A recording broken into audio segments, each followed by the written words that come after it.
La niebla era espesa aquella noche de octubre en San Miguel de los Ocotes, un pequeño pueblo enclavado en las montañas del estado de Veracruz.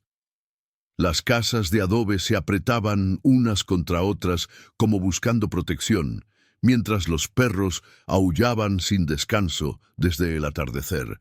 Don Ramiro, el herrero del pueblo, el Shinto se apagó su último cigarro contra la piedra del porche y entró a su casa con un escalofrío que no tenía nada que ver con el frío. «Otra vez están aullando», murmuró su esposa Clemencia mientras mecía la cuna de su bebé recién nacido. «Hace 3 noches que no paran». Ramiro cerró con llave la puerta de madera, algo que nunca hacía. En San Miguel todos se conocían, y las puertas permanecían abiertas, incluso de noche.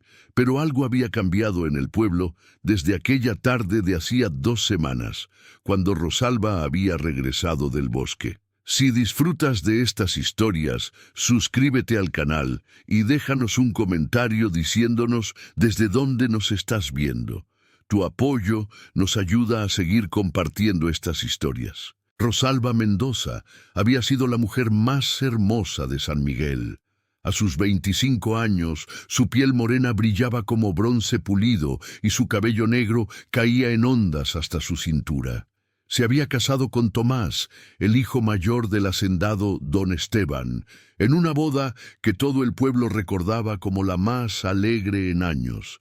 Pero la felicidad de Rosalba se multiplicó cuando, después de 3 años de matrimonio, finalmente quedó embarazada. El embarazo fue difícil. Rosalba pasaba horas vomitando y su cuerpo delgado apenas podía soportar el peso del bebé que crecía en su vientre.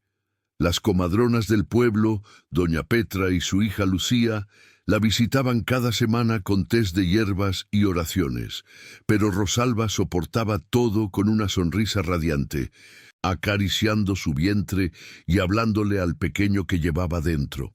«Va a ser niño», le decía a Tomás cada noche. «Lo sé, se llama Miguel, como tu abuelo». Tomás la abrazaba con ternura, aunque en su interior crecía una preocupación que no podía expresar. Don Esteban, su padre, había dejado claro que necesitaba un heredero varón para la hacienda. La familia llevaba 5 generaciones trabajando esas tierras, y la tradición no podía romperse. La noche del parto llegó como una tormenta. Los relámpagos iluminaban el cielo de San Miguel y la lluvia golpeaba con furia los techos de teja roja. Rosalba gritaba en la habitación principal de la casona, mientras doña Petra trabajaba entre sus piernas con las manos manchadas de sangre. «Empuja, mijita, ya casi viene», gritaba la comadrona, pero algo en su voz revelaba pánico. Lucía corría de un lado a otro trayendo agua caliente y trapos limpios, mientras Tomás esperaba en el corredor, fumando un cigarro tras otro. Don Esteban permanecía en su estudio, bebiendo mezcal directamente de la botella. El llanto del bebé atravesó las paredes como un cuchillo. Era fuerte, saludable, lleno de vida. Tomás entró corriendo a la habitación donde Rosalba yacía pálida sobre las sábanas empapadas de sangre y sudor, pero con una sonrisa de absoluta felicidad en el rostro. «Es niño», susurró doña Petra, entregándole el pequeño bulto envuelto en mantas.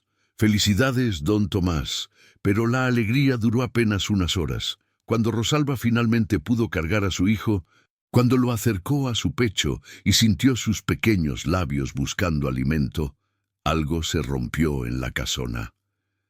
Don Esteban entró a la habitación con los ojos rojos del mezcal y algo más oscuro brillando en su mirada.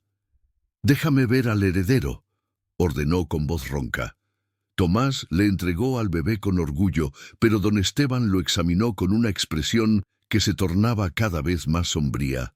Observó su piel, sus ojos, la forma de su nariz. Cuando finalmente habló, sus palabras cayeron como piedras en agua quieta. «Este niño no es de mi sangre». El silencio que siguió fue absoluto. Rosalba intentó incorporarse, pero su cuerpo débil apenas respondía. —¿Qué está diciendo don Esteban? —murmuró Tomás, sintiendo cómo el piso se abría bajo sus pies.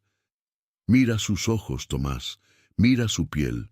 Este niño tiene sangre india, sangre de los que trabajan en los campos, no de los Mendoza. Don Esteban escupió las palabras con desprecio. —Tu mujer te ha traicionado. Rosalba lloró, gritó, juró por todos los santos que el niño era de Tomás, que jamás había estado con otro hombre. Pero don Esteban ya había plantado la semilla de la duda, y en la mente confundida de Tomás, alimentada por años de sometimiento a su padre, esa semilla germinó con rapidez venenosa. Las siguientes semanas fueron un infierno. Tomás apenas dirigía la palabra a Rosalba, y cuando lo hacía era con acusaciones crueles. Don Esteban paseaba por la casa como un juez severo, recordándole constantemente a su hijo que había sido deshonrado, que el apellido familiar había sido manchado. Las comadronas intentaron intervenir, asegurando que era común que los bebés nacieran con rasgos diferentes, que luego cambiaban, pero nadie en la familia las escuchó. Rosalba se aferraba a su bebé con desesperación. Lo llamaba Miguel, como siempre había soñado, y le cantaba canciones de cuna mientras las lágrimas corrían por sus mejillas. El pequeño Miguel era un bebé hermoso, de grandes ojos oscuros y sonrisa fácil, pero para don Esteban y Tomás se había convertido en la prueba viviente de una supuesta traición. Una noche de noviembre, cuando Miguel tenía apenas 3 semanas de nacido, don Esteban entró al cuarto de Rosalba con una expresión que ella nunca olvidaría. «El niño se va», dijo simplemente. «¿Qué?» Rosalba apretó a Miguel contra su pecho. «¿De qué está hablando? Ese bastardo no puede quedarse en mi casa. Lo llevaremos al orfanato de Xalapa mañana al alba». Rosalba se puso de pie con dificultad, su cuerpo todavía débil del parto. «Es su nieto, es el hijo de Tomás. Por favor, don Esteban, no me quite a mi bebé». Pero el hacendado ya había tomado su decisión.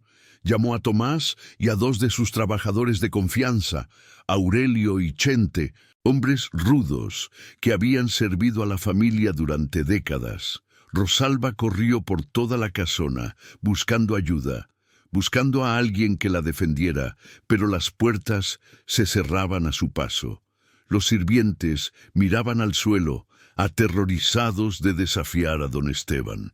Cuando intentaron quitarle a Miguel de los brazos, Rosalba luchó como una leona. Arañó, mordió, gritó hasta quedarse sin voz. Pero eran 4 hombres contra una mujer debilitada. Finalmente, Aurelio logró arrancarle al bebé mientras Chente la sujetaba. El llanto de Miguel atravesó la noche, y ese sonido destrozó algo fundamental en el alma de Rosalba. Vio cómo su hijo desaparecía por la puerta en brazos de extraños.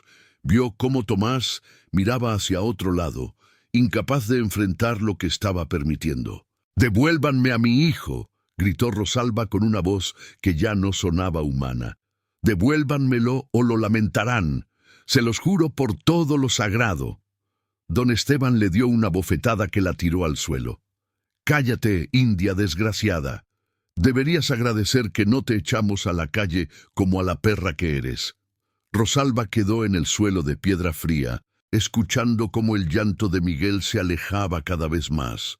Algo se quebró en su interior, algo que jamás podría repararse. Su mente comenzó a deslizarse hacia un lugar oscuro, un lugar donde el dolor era tan intenso que la cordura no podía sobrevivir.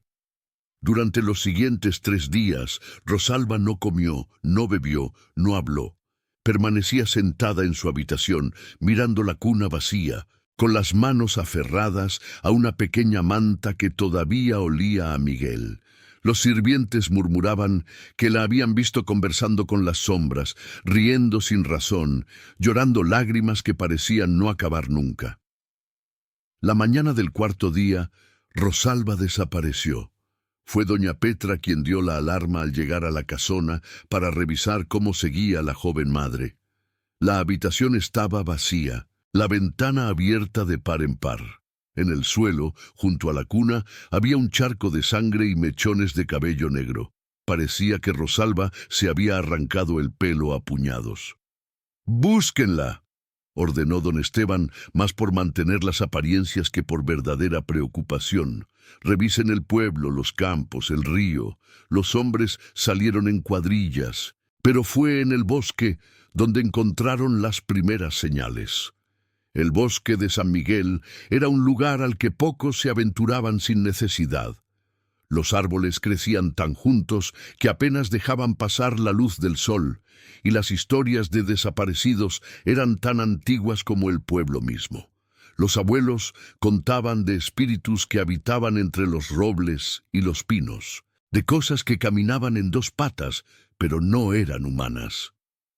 Aurelio y Chente fueron quienes entraron más profundo, siguiendo un rastro de sangre que manchaba las hojas secas. Las gotas llevaban hacia el corazón del bosque, donde los árboles se volvían tan densos que formaban un techo verde que bloqueaba el cielo.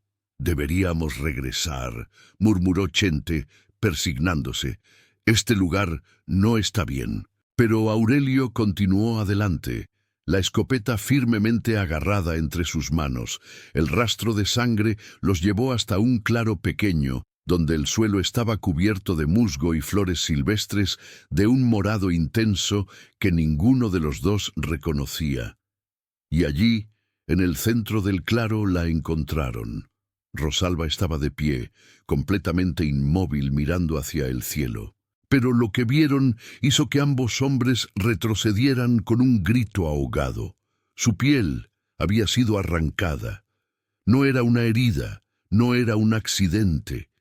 Era como si alguien o algo hubiera desprendido su piel con precisión quirúrgica, dejando al descubierto la carne roja y los músculos que palpitaban. Su rostro sin piel era una máscara de horror, los ojos hundidos en cuencas sangrantes, la boca sin labios mostrando dientes y encías. Su cabello había desaparecido casi por completo, dejando apenas algunos mechones pegados al cráneo expuesto. Pero lo más aterrador era que estaba viva. Rosalba giró lentamente la cabeza hacia ellos, y de su garganta desollada salió un sonido que ninguno de los dos olvidaría jamás. No era un grito, no era un llanto, era algo intermedio, un lamento inhumano que parecía provenir de algún lugar más profundo que sus pulmones, un lugar donde el dolor se había transformado en algo diferente, algo antiguo y terrible. «Mi hijo». Las palabras salieron distorsionadas, líquidas, de esa boca sin labios. «Devuélvanme a mi hijo». Aurelio levantó la escopeta con manos temblorosas, pero Chente lo detuvo. «No podemos dispararle. Es una mujer». «Eso ya no es una mujer», gritó Aurelio, pero no disparó. Rosalba dio un paso hacia ellos y ambos hombres corrieron como nunca habían corrido en sus vidas, tropezando con raíces, golpeándose contra árboles, sintiendo cómo las ramas les arañaban la piel. Detrás de ellos, el lamento continuaba persiguiéndolos, resonando entre los árboles como el canto de algo que ya no pertenecía al mundo de los vivos. Cuando finalmente salieron del bosque, jadeando y cubiertos de rasguños, el sol ya se estaba poniendo. Corrieron directamente a la cantina del pueblo, donde la mayoría de los hombres se reunían después del trabajo. Lo que contaron fue recibido con escepticismo al principio, pero la palidez de sus rostros, el terror genuino en sus ojos, convenció incluso a los más incrédulos. Don Esteban escuchó el relato con el ceño fruncido. «Están borrachos o locos. Rosalba debe haberse caído y herido. Mañana organizaremos una búsqueda apropiada». Pero esa noche, cuando todos dormían, comenzaron los gritos. El primero en escucharla fue el viejo Anselmo, que vivía en la casa más cercana al bosque. Despertó a medianoche con un sonido que penetraba las paredes de adobe como si fueran papel. Era un llamado, una voz femenina pero distorsionada, pronunciando una y otra vez: Miguel, Miguel, devuélvanme a mi Miguel. Anselmo se asomó por la ventana y vio una figura emergiendo de la línea de árboles. La luna llena iluminaba suficiente para distinguir su silueta. Una mujer que caminaba de manera extraña, como si sus articulaciones no funcionaran correctamente. Se acercaba lentamente hacia el pueblo y con cada paso su lamento se hacía más fuerte, más desesperado. El viejo corrió a despertar a su familia. «¡Cierren las puertas! ¡Cubran las ventanas!». Otros vecinos también habían escuchado los gritos. Las luces comenzaron a encenderse por todo San Miguel y pronto el pueblo entero estaba despierto, escuchando cómo esa voz inhumana llamaba el nombre de Miguel una y otra vez.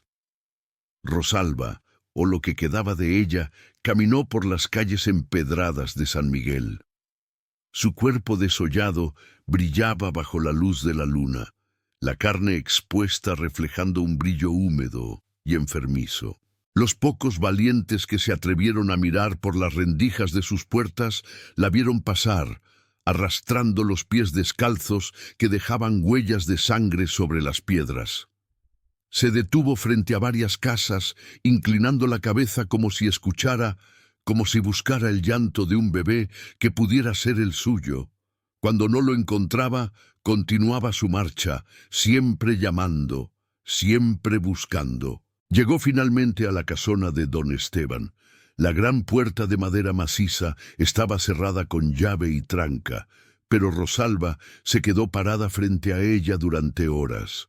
Su lamento penetraba cada habitación, cada rincón, hasta que don Esteban mismo bajó con su rifle pálido como un muerto. «¡Lárgate de aquí, demonio!», gritó desde una ventana del segundo piso. «No hay ningún Miguel aquí». La figura desollada levantó la cabeza lentamente, y aunque estaba demasiado oscuro para ver su rostro sin piel, con claridad, don Esteban sintió sus ojos clavados en él. En ese momento supo que había cometido un error terrible, un error que ninguna cantidad de oraciones o penitencias podría borrar. Rosalba emitió un sonido gutural, algo entre un gruñido y un sollozo, y finalmente se alejó. Pero antes de desaparecer en la oscuridad, habló con una claridad terrible. «Encontraré a quien se llevó a mi hijo». Durante las siguientes semanas, San Miguel se convirtió en un pueblo de puertas cerradas y ventanas tapiadas. Nadie salía después del atardecer. Los trabajadores regresaban corriendo de los campos antes de que cayera el sol. Las misas se llenaban como nunca antes, y el padre Matías bendecía casas y personas sin descanso. Pero cada noche Rosalba regresaba. Algunos vecinos aseguraban haberla visto bebiendo del río, su cuerpo sin piel reflejado en el agua como una pesadilla hecha carne. Otros juraban que la habían escuchado en sus patios, olfateando el aire como un animal, buscando el rastro de su hijo perdido.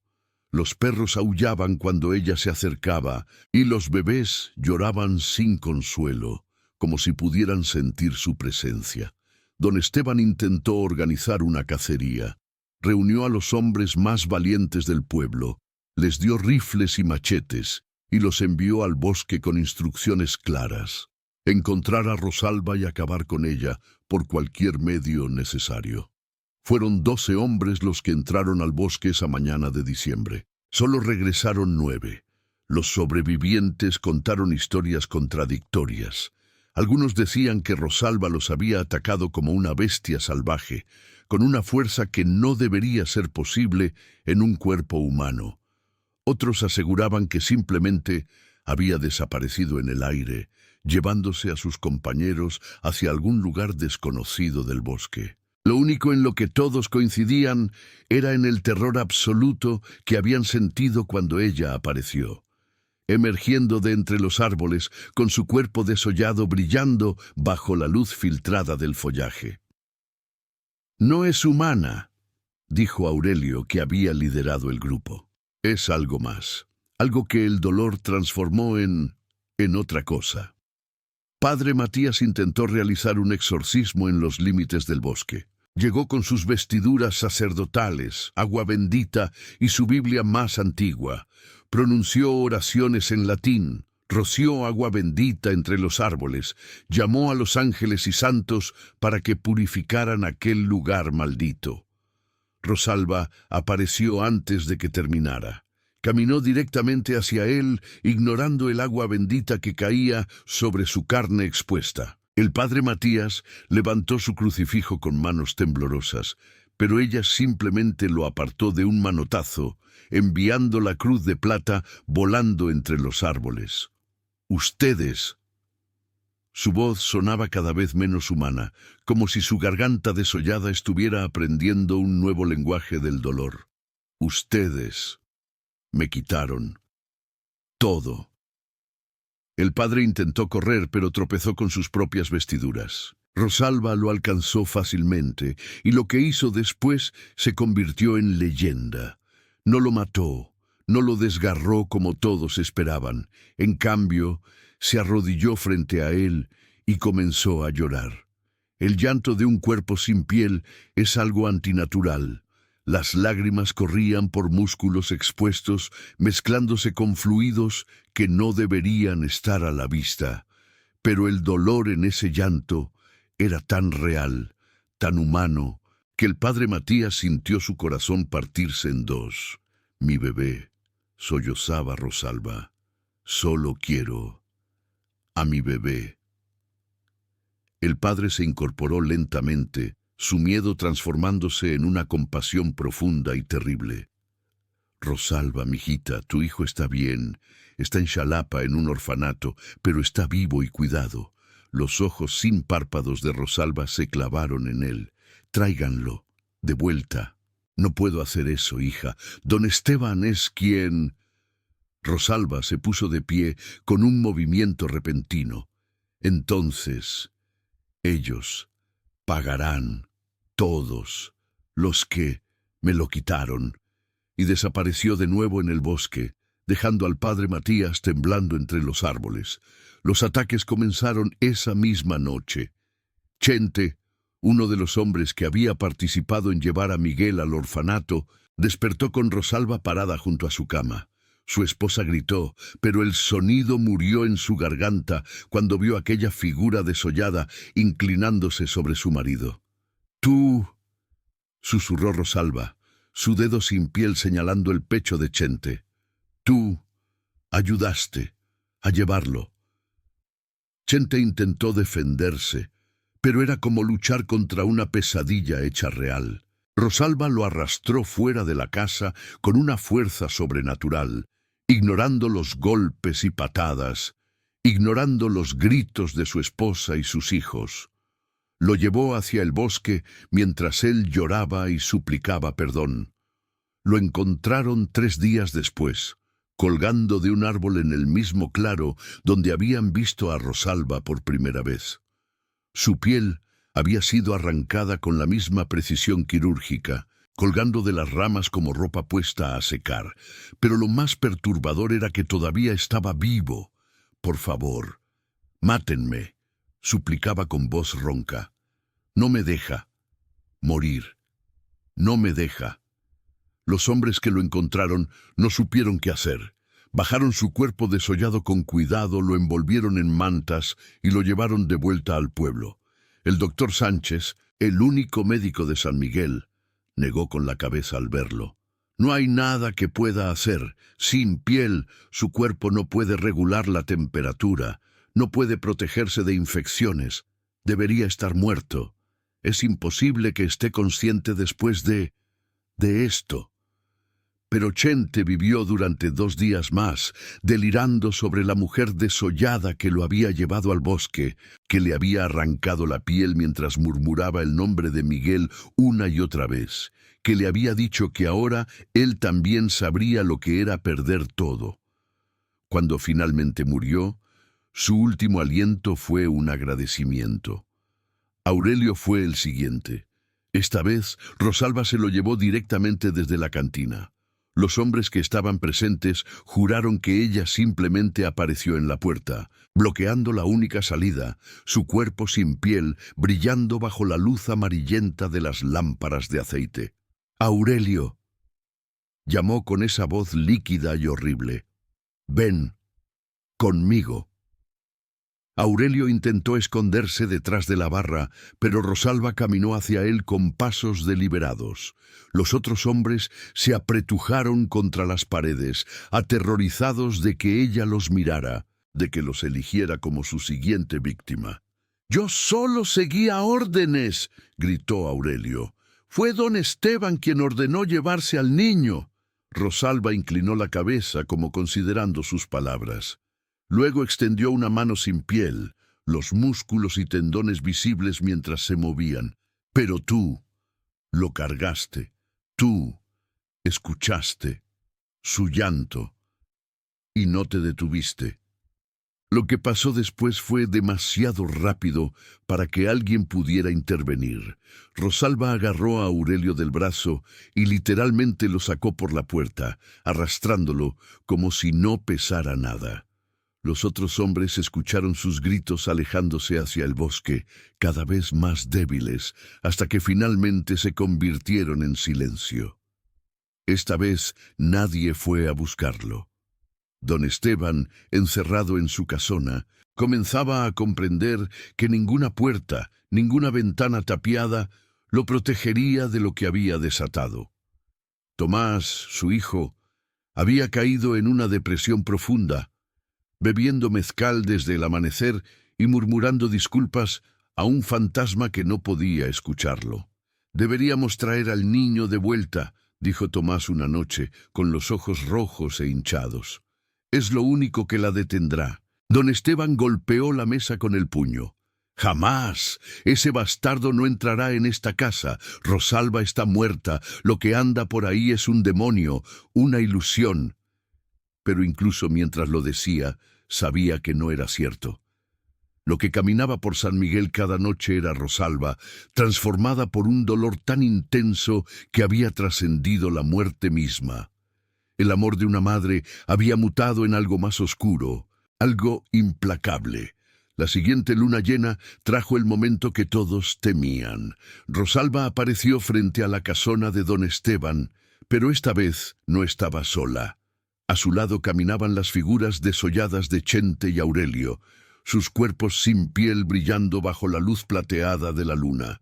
Se movían de manera antinatural, como marionetas con hilos invisibles, pero en sus ojos todavía brillaba algo de conciencia, algo de horror por lo que se habían convertido. «Esteban». La voz de Rosalba resonó con un eco sobrenatural. «Sal, sal, y enfrenta lo que hiciste». Don Esteban se asomó desde la ventana del segundo piso, el rifle cargado en sus manos. «Vete al infierno donde perteneces», disparó directamente al pecho de Rosalba. La bala la atravesó limpiamente, dejando un agujero perfecto en su carne expuesta. Pero ella no cayó, ni siquiera se tambaleó. Simplemente miró el agujero en su cuerpo y luego levantó la vista hacia don Esteban con algo que podría haber sido una sonrisa en ese rostro sin labios. «Ya estoy ahí», respondió. Chente y Aurelio comenzaron a golpear la puerta con una fuerza rítmica, metódica. Cada golpe hacía temblar toda la estructura. Los sirvientes que aún quedaban en la casa huyeron por las ventanas traseras, dejando a don Esteban y Tomás solos. «Padre, por favor», suplicó Tomás. «Enviemos a buscar al niño. Podemos traerlo de vuelta. Podemos arreglar esto». Pero don Esteban, consumido por el orgullo y la terquedad que lo habían definido toda su vida, se negó. «Prefiero morir antes que admitir que estaba equivocado ante esa india». Y eso fue exactamente lo que pasó. La puerta se dio con un estruendo que despertó a todo el pueblo. Rosalba entró a la casona seguida por sus compañeros desollados. Subió las escaleras lentamente, sus pies dejando huellas húmedas de sangre en cada escalón. Encontró a don Esteban en su estudio, atrincherado detrás de su escritorio de caoba. «Aléjate de mí, demonio», masculló el hacendado, apuntándole con el rifle. Rosalba se detuvo frente a él. Durante un largo momento, ambos se miraron. El hombre orgulloso que había destruido una familia por orgullo y tradición, y la mujer que había sido despojada de todo, incluso de su humanidad, por ese mismo orgullo. «Todo lo que quería», dijo Rosalba lentamente, «era a mi hijo. ¿Por qué? ¿Por qué? ¿Me lo quitaste?» Don Esteban no tuvo respuesta. En el fondo, sabía que no había justificación real. Sus prejuicios, sus sospechas infundadas, su necesidad de control absoluto habían creado esta tragedia. Lo que Rosalba le hizo esa noche se convirtió en leyenda en San Miguel. Los gritos de don Esteban resonaron por horas, y cuando finalmente se detuvieron, un silencio pesado cayó sobre el pueblo. Tomás, escondido en su habitación, esperó a que viniera por él. Pero Rosalba nunca subió. En cambio, se paró frente a su puerta y habló con una claridad que no había tenido en semanas. «Tomás, eres el único que puede arreglar esto. Trae a nuestro hijo de vuelta, tráelo, o todos en este pueblo pagarán». Y se fue, llevándose con ella a sus compañeros desollados y dejando atrás el cuerpo sin piel de don Esteban, colgando de la lámpara de araña en su estudio. Tomás salió de su habitación al amanecer. Encontró a su padre, y por primera vez en su vida no sintió miedo, ni respeto, ni siquiera odio. Solo un vacío profundo. Había permitido que las obsesiones de este hombre destruyeran su matrimonio, su familia, su vida, y ahora también había destruido a Rosalba. Pero quizás no era demasiado tarde para salvar algo. Tomás ensilló el mejor caballo de la hacienda y partió hacia Xalapa antes de que saliera el sol. El viaje tomaría 2 días a caballo, pero no se detuvo excepto para que el animal descansara. En su mente repetía una oración constante, pidiendo que su hijo todavía estuviera vivo, que todavía hubiera una manera de detener la pesadilla que habían desatado. El orfanato de Nuestra Señora del Perpetuo Socorro estaba en las afueras de Xalapa, un edificio colonial de 2 pisos, rodeado por un jardín descuidado. Tomás golpeó la puerta hasta que una monja anciana abrió, mirándolo con desconfianza. «Vengo por mi hijo», dijo sin preámbulos. «Lo trajeron hace 6 semanas. Su nombre es Miguel». La monja frunció el ceño. «Muchos niños llegan aquí, señor. Necesitará hablar con la Madre Superiora». Pero Tomás ya estaba adentro, caminando por los pasillos, abriendo puertas, buscando desesperadamente. Finalmente, en una habitación llena de cunas, lo encontró. Miguel había crecido, ya no era el recién nacido frágil que habían arrancado de los brazos de su madre. Ahora era un bebé robusto de casi 2 meses, con mejillas redondas y los mismos ojos oscuros de Rosalba. Y cuando vio a Tomás, cuando sus miradas se encontraron, el niño sonrió. En ese momento, todas las dudas que don Esteban había plantado se desintegraron. Tomás vio en esos ojos su propia mirada, vio en esa sonrisa el gesto que hacía cuando era niño, según le contaban las fotos familiares. Este era su hijo, siempre lo había sido. «Lo siento mucho», susurró Tomás, cargando a Miguel con manos temblorosas. «Perdóname, hijo mío. Perdóname por haber sido tan débil». Miguel gorjeó, agarrando un mechón del cabello de su padre con su pequeña mano. Las monjas intentaron detenerlo, argumentando que necesitaba papeles, permisos, pruebas de paternidad. Pero Tomás ya no era el hombre débil que había permitido que le quitaran a su hijo. Sacó una bolsa pesada de monedas de oro, toda la herencia que le correspondía, y la dejó sobre el escritorio de la Madre Superiora. «Este niño es mío, Mi esposa y yo lo queremos de vuelta. Este dinero debería ser más que suficiente para las molestias. La Madre Superiora, una mujer práctica que había visto demasiado sufrimiento en su vida, asintió lentamente. Que Dios los bendiga y proteja, hijo. El viaje de regreso fue más lento. Tomás no quería arriesgar a Miguel con un galope prolongado. Durmieron en posadas en el camino, donde Tomás alimentaba a su hijo con leche tibia y le cantaba las mismas canciones que Rosalba solía cantarle cuando estaba embarazada. Fue durante la segunda noche, mientras descansaban en una posada a medio camino de San Miguel, cuando Tomás despertó sobresaltado. La temperatura de la habitación había bajado drásticamente y podía ver su aliento formando nubes de vapor en el aire. Rosalba estaba parada junto a la ventana. Su cuerpo desollado brillaba bajo la luz de la luna que entraba por el vidrio. Estaba mirando la cuna improvisada donde Miguel dormía. Tomás se congeló, su corazón latiendo tan fuerte que estaba seguro de que ella podía escucharlo, pero Rosalba no se movió hacia la cuna. No hizo ningún movimiento amenazante, simplemente se quedó ahí, mirando al bebé con esos ojos sin párpados, y de su garganta desollada salió un sonido suave, casi melodioso. Estaba tarareando una canción de cuna. Tomás se dio cuenta con un shock que era la misma canción que él acababa de cantarle a Miguel horas antes, la canción que Rosalba había cantado durante todo su embarazo. Las lágrimas comenzaron a correr por sus mejillas mientras observaba a su esposa, a lo que quedaba de ella, intentando conectar con el hijo que le habían arrebatado. «Rosalba», susurró Tomás. «Lo traje de vuelta. Está aquí. Está a salvo». Ella giró la cabeza lentamente hacia él. En ese rostro sin piel, en esos músculos expuestos, Tomás buscó algún rastro de la mujer que había amado, y lo encontró, brillando débilmente en esos ojos oscuros, en la forma en que inclinaba la cabeza cuando lo miraba. «Mi bebé».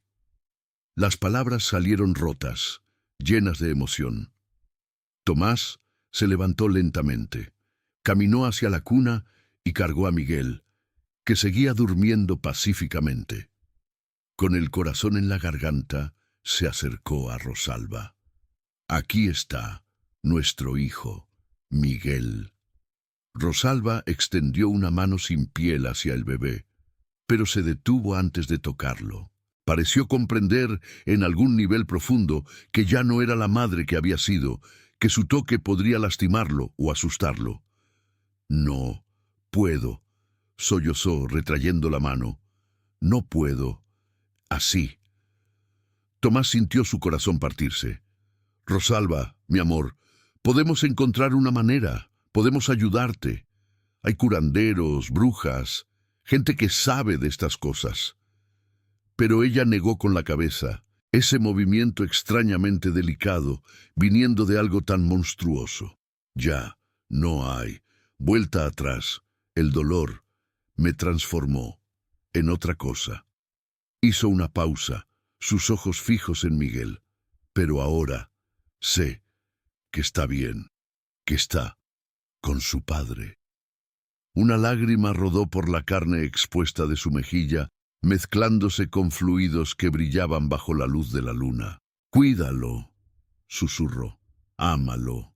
Dile que su madre lo amó más que a su propia vida». Y comenzó a desvanecerse.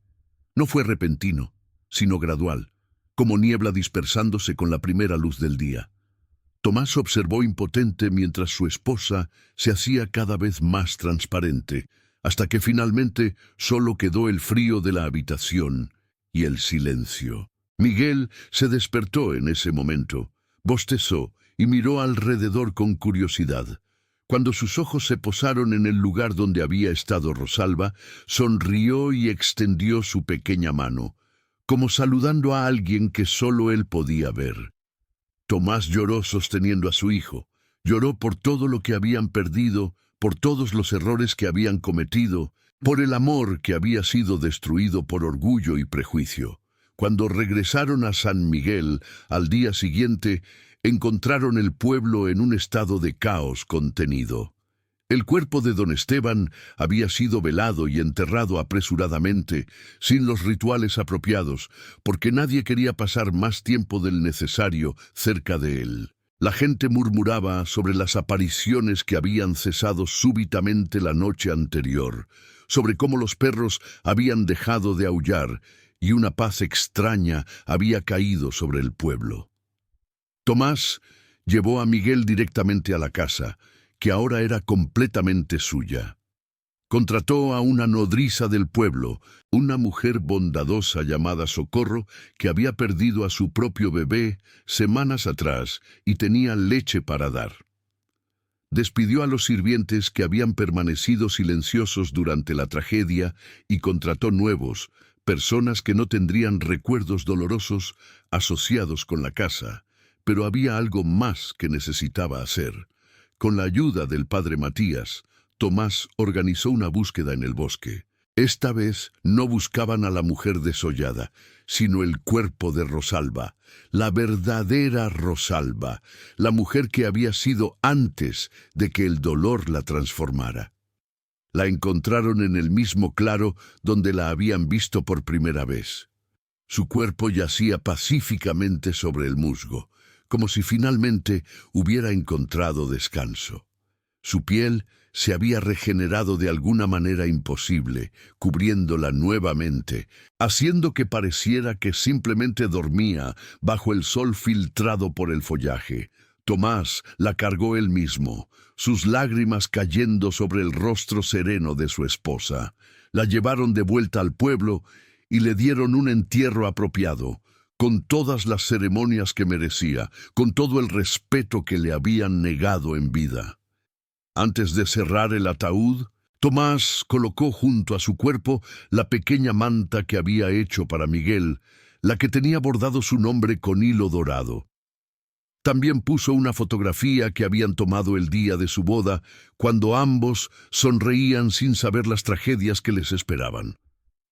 «Te prometo», murmuró besando su frente fría, «le contaré todo sobre ti. Sabrá lo valiente que fuiste, lo mucho que lo amaste. Tu amor nunca será olvidado». Los años pasaron en San Miguel. Miguel creció fuerte y saludable, con los ojos oscuros de su madre y la determinación de ambos padres. Tomás le contó todo cuando tuvo edad suficiente para entender, sobre Rosalba, sobre los errores que habían cometido, sobre cómo el amor de una madre puede trascender incluso la muerte. El bosque nunca volvió a ser el mismo. La gente del pueblo aseguraba que en las noches de luna llena, si te acercabas lo suficiente al límite de los árboles, podías escuchar una canción de cuna flotando en el viento. No era amenazante, no era aterradora, era dulce y melancólica, la canción de una madre velando por el hijo que ya no podía abrazar. Tomás nunca volvió a casarse. Dedicó su vida a criar a Miguel y a mantener viva la memoria de Rosalba. Transformó la hacienda en un refugio para madres solteras y niños abandonados, asegurándose de que ninguna otra madre tuviera que sufrir lo que había sufrido su esposa. Miguel se convirtió en un hombre bondadoso que honraba la memoria de la madre que nunca conoció conscientemente. Cuando tuvo su propio hijo, lo llamó Rosalba en su honor, y le enseñó la historia de la abuela que lo había amado tanto, que su amor había roto las barreras entre la vida y la muerte. El pueblo de San Miguel nunca olvidó la historia de la madre desollada. Se convirtió en una leyenda local, un recordatorio de lo que puede suceder cuando el orgullo y el prejuicio se anteponen al amor y la compasión. Los abuelos la contaban a sus nietos no para asustarlos, sino para enseñarles una lección crucial, que el amor maternal es la fuerza más poderosa que existe, capaz de transformarse en protección eterna o en venganza implacable, dependiendo de cómo sea tratado.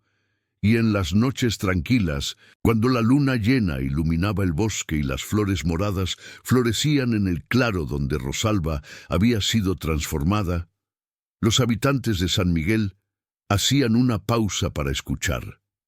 Escuchaban la canción de cuna que flotaba entre los árboles y ofrecían una oración silenciosa por el alma atormentada que finalmente había encontrado paz, sabiendo que su hijo estaba seguro y amado, porque en el fondo todos comprendían que Rosalba nunca había sido un monstruo, había sido una madre desesperada, llevada más allá de los límites de la cordura por un dolor que ningún ser humano debería soportar, y su historia servía como advertencia eterna.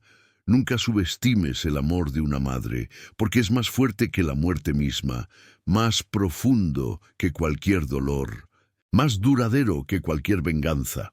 El bosque guardó sus secretos, las flores moradas siguieron floreciendo en ese claro especial, y la memoria de la mujer desollada que caminó por San Miguel llamando a su hijo se convirtió en parte permanente de la identidad del pueblo, no como un cuento de terror para entretener, sino como un recordatorio solemne del precio que pagamos cuando olvidamos nuestra humanidad, cuando permitimos que el orgullo destruya el amor, cuando arrancamos a un hijo de los brazos de su madre sin importar las consecuencias. Y Miguel, durante toda su vida, cada año en el aniversario de la muerte de su madre, caminaba hasta el límite del bosque y dejaba flores moradas en el lugar donde su padre le había contado que su madre solía sentarse durante su embarazo. No tenía miedo del bosque ni de los espíritus que pudieran habitarlo, porque sabía que si su madre todavía vagaba por ahí de alguna forma, solo estaría protegiéndolo, velando por él como solo una madre puede hacer. La última vez que alguien reportó haber visto a la figura desollada fue décadas después, cuando Miguel ya era un anciano. Una mujer del pueblo, regresando tarde de visitar a su hermana en un pueblo vecino, vio una silueta femenina en el límite del bosque. Pero esta vez, la figura no estaba desollada. Tenía piel, cabello largo y oscuro, y vestía un rebozo tradicional. Estaba mirando hacia el pueblo, hacia la casona donde Miguel vivía con sus hijos y nietos, y en su rostro había una expresión de paz absoluta. La mujer pestañeó y la figura había desaparecido. Pero cuando llegó al pueblo y contó lo que había visto, los ancianos que recordaban la historia original asintieron con sabiduría. Rosalba había encontrado su descanso final. Su hijo había crecido seguro y amado, había honrado su memoria, había aprendido la lección que su tragedia debía enseñar. Su trabajo había terminado y finalmente podía descansar. El padre Matías, ahora un anciano encorvado por los años, celebró una misa especial esa semana. Fue una misa de agradecimiento y despedida, reconociendo el sufrimiento de Rosalba y honrando el amor maternal que la había sostenido incluso después de la muerte. Miguel asistió con toda su familia, 3 generaciones reunidas para decir adiós a la mujer que había sacrificado todo, incluso su humanidad, por amor a su hijo. Cuando terminó la misa, Miguel caminó hasta la tumba de su madre por última vez. La lápida que su padre había erigido décadas atrás todavía se mantenía fuerte, grabada con palabras simples pero profundas. Rosalba Mendoza de García, madre amada, su amor trasciende la vida misma. Miguel colocó su mano sobre la piedra fría y habló en voz baja. Gracias, mamá, por nunca abandonarme, por luchar por mí cuando nadie más lo hacía, por enseñarme a través de tu historia el verdadero significado del amor maternal. Descansa ahora. Tu trabajo está hecho.